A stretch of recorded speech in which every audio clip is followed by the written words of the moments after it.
হযরত আসওয়াদ এবং কাবাগরের দরজার মধ্যবর্তী যে জায়গাটা আছে ওই জায়গাটাকে বলা হয় মুলতাজাম।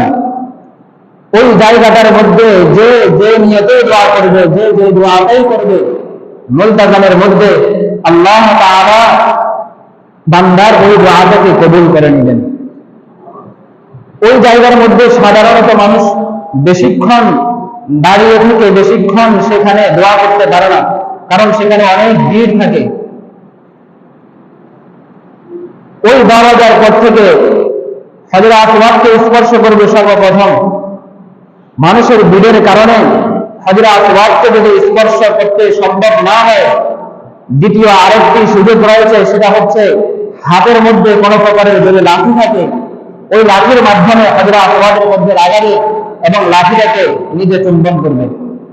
মানুষের ভিড়ের কারণে এটাও যদি সম্ভব না হয়, কারণ বলা হচ্ছে হজ এমন একটা ইবাদত যে জায়গার মধ্যে হাজী সাহেব অনেকগুলো কাজকে নিজের জন্য হারাম করে নিয়েছে, তার মধ্যে এটাও রয়েছে যে অন্য মানুষকে কোনো প্রকারের কষ্ট দেওয়া যাবে না।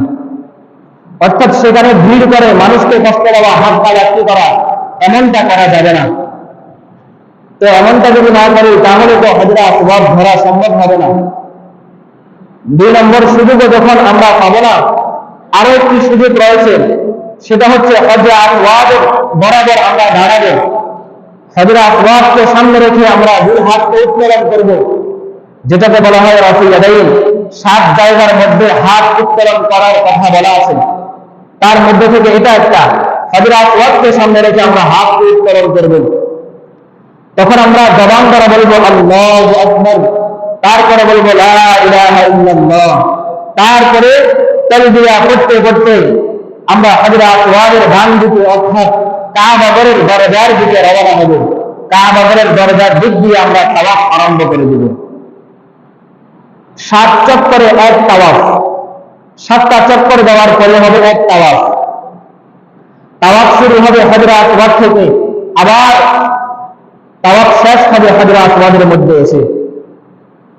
রাসূল করিম সাল্লাল্লাহু আলাইহি ওয়াসাল্লাম বলেন যে তোমরা হযরত আসওয়াদ থেকে তাওয়াফকে আরম্ভ করবা, চক্কর দেওয়া আরম্ভ করবা, এবং কাবাগরের উত্তর পাশে ওই 4 দেওয়ালের উত্তর দেওয়ালের পাশ দিয়ে আরো একটি জায়গা রয়েছে, যেটাকে বলা হয় হাতিম। হাতিমে কাবা, অর্থাৎ কাবাগরের ছাদ থেকে একটা নল দেওয়া আছে, ওই নলের মাধ্যমে বৃষ্টির পানি যে জায়গার মধ্যে পড়ে ছাদ থেকে, ওই জায়গাটাকে বলা হয় মিজাদ রহমত।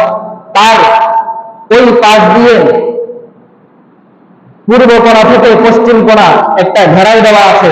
পূর্ব কর্নারে একটি চিকন আর পশ্চিম কর্নারে একটি চওড়া, ওই জায়গাটাকে বলা হয় হাতিমে কাবা। রাসূলুল্লাহ সাল্লাল্লাহু আলাইহি ওয়াসাল্লামের জামানার মধ্যে হযরত আয়েশা সিদ্দিকা রাদিয়াল্লাহু তাআলা আনহা আল্লাহর রাসূলকে বললেন, ইয়া রাসূলুল্লাহ, আমার আশা জাগতেছে, আমার মনে চাচ্ছে আমি যেন কাবাগরের ভিতরে নামাজ পড়ি। রাসূল করিম সাল্লাল্লাহু আলাইহি ওয়াসাল্লাম হযরত আয়েশা সিদ্দিকা রাদিয়াল্লাহু তাআলা আনহাকে বললেন, যেহেতু তোমার খায়েশ হয়েছে, যেহেতু তুমি আগ্রহী, তাহলে ওই যে হাতিম রয়েছে, হাতিমে কাবা রয়েছে, সেখানের ওই জায়গার মধ্যে গিয়ে তুমি নামাজ পড়ে আসো। হযরত আয়েশা সিদ্দিকা রাদিয়াল্লাহু তাআলা আনহা বললেন, ইয়া রাসূলুল্লাহ, এটা তো 4 দেওয়ালের বাহিরের অংশ, এটা তো কাবাগরের যে 4টি দেওয়াল রয়েছে এই দেওয়ালের বাহিরের অংশ, সেটা তো আর কাবা নয়। রাসূলুল্লাহ সাল্লাল্লাহু আলাইহি ওয়াসাল্লাম বলেন, হে আয়েশা, তোমার গোত্রের লোকেরা যখন এই মক্কাতুল মুকাররমা এই ঘরকে নির্মাণ করেছিল, তখন তারা একটু কৃপণতা করেছিল, কৃপণতা করে ওই ঘরকে, ওই জায়গাটাকে কাবার ভিতরে নেই, সেটাকে বাহিরে রেখে তার একটু অদূরে ওই 4 দেওয়ালের ঘরটাকে বানিয়ে নিয়েছে। মূলত এই যে জায়গাটা রয়েছে, যেটাকে বলা হয় হাতিম, হাতিমে কাবা, এটাও কাবাগরের অংশ। এটার ভিতরে যদি নামাজ পড়া হয়, যেন সেই কাবার ভিতরে দিয়ে নামাজ পড়লো। এবার আসুন যে তাওয়াফের কথা বলতেছিলাম,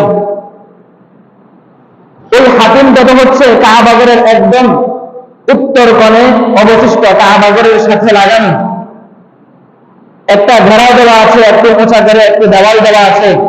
যেন মানুষ সেখানে না যেতে পারে, শুধু যাবে নামাজ পড়ার জন্য।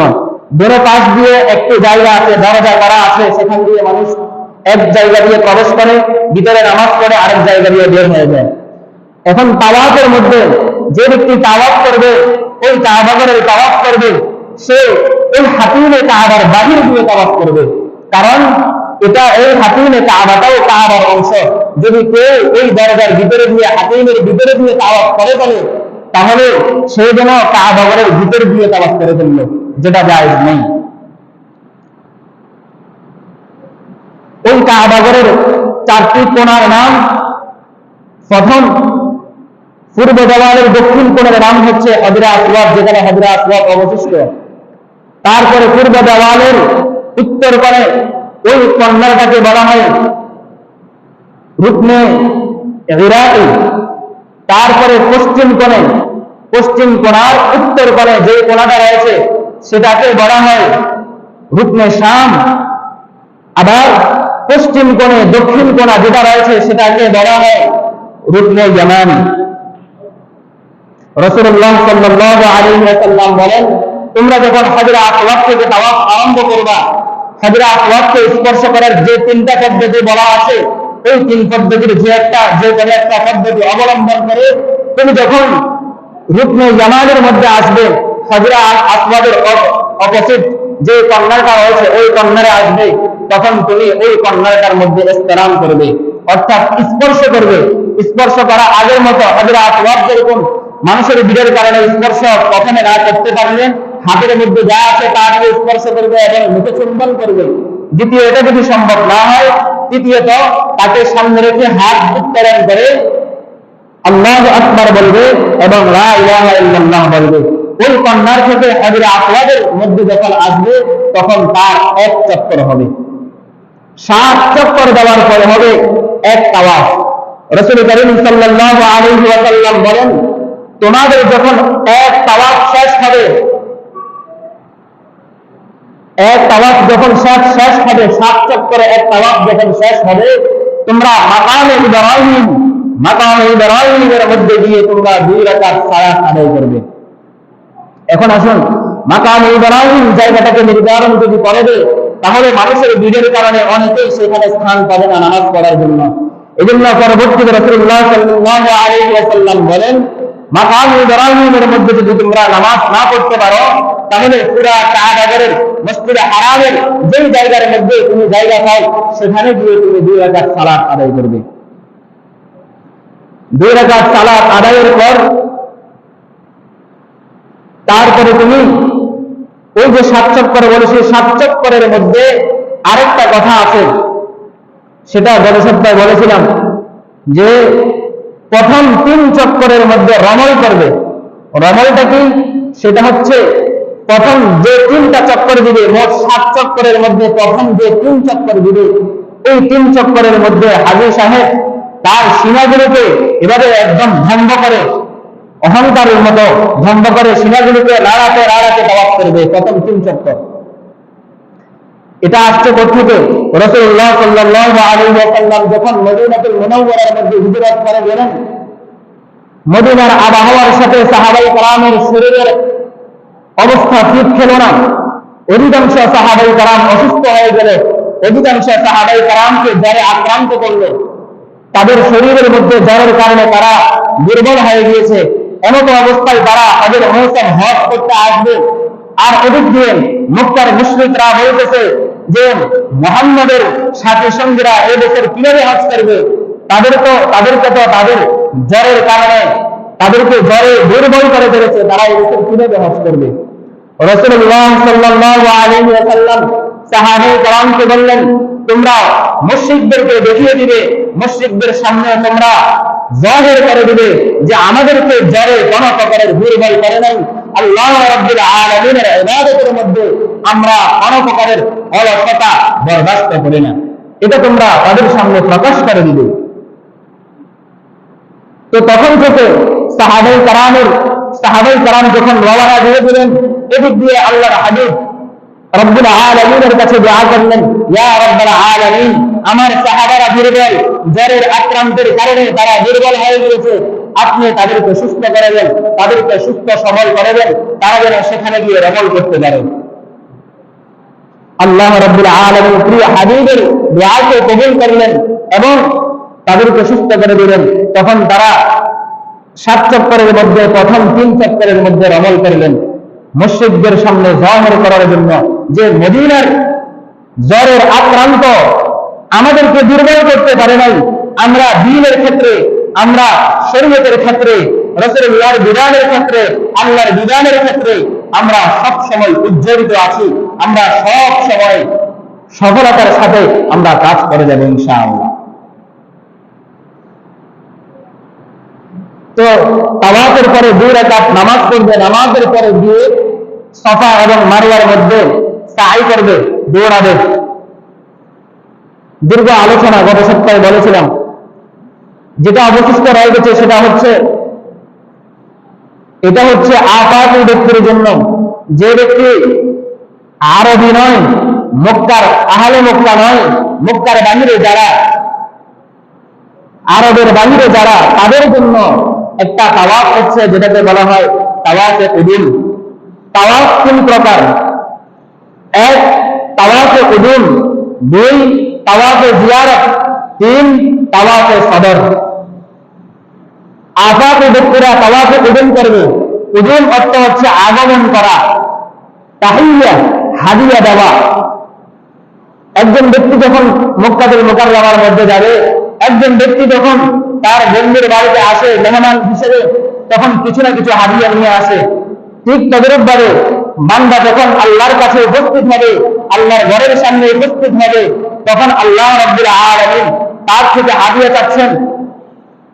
তার জন্য এটা দেওয়াই লাগে যে আমি আমার আল্লাহ রাব্বুল আলামিনের ঘরের সামনে এসেছি, আমি খালি হাতে আসবো, আল্লাহ রাব্বুল আলামিনকে হাদিয়া দিতে হবে। আল্লাহ বলেন, আমি দুনিয়ার কোনো কিছু চাই না, তোমরা আমাকে হাদিয়া দিবা তাওয়াফের মাধ্যমে।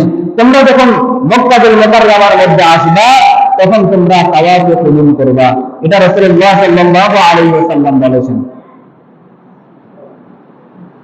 তো 1 নম্বর হচ্ছে তাওয়াফে কুদুম, যে আল্লাহর সামনে হাদিয়া পেশ করা। হাদিয়াটা কি? তাওয়াফ।